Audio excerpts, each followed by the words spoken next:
சங்கீதம் 83. ஆசாபின் சங்கீதமாகிய பாட்டு. தேவனே, மௌனமாயிராதேயும், பேசாமல் இராதேயும்.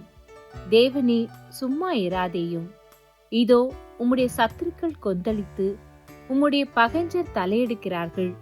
உமது ஜனத்துக்கு விரோதமாக உபாய தந்திரங்களை யோசித்து உமது மறைவில் இருக்கிறவர்களுக்கு விரோதமாக ஆலோசனை பண்ணுகிறார்கள்.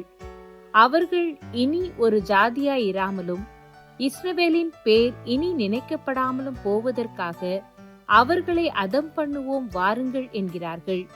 இப்படி ஏதோமின் கூடாரத்தாரும் இஸ்மவேலரும் மோவாபியரும் ஆகாரியரும் கேபாலரும் அம்மோனியரும் அமலேக்கியரும் தீருவின் குடிகளோடு கூடிய பெலிஸ்தரும் ஏகமன நிர்ணயமாய் ஆலோசனை செய்து உமக்கு விரோதமாய் ஒப்பந்தம் பண்ணி கொண்டிருக்கிறார்கள்.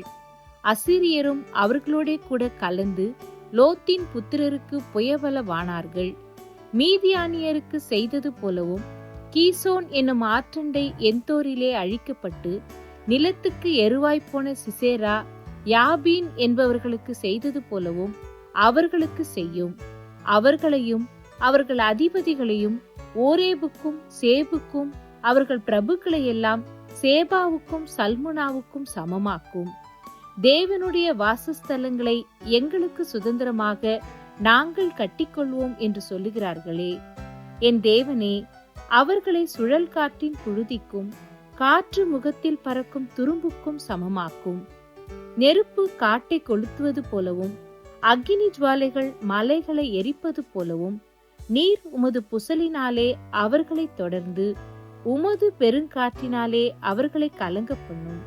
கர்த்தாவே, அவர்கள் உமது நாமத்தை தேடும்படிக்கு அவர்கள் முகங்களை அவமானத்தாலே மூடும்.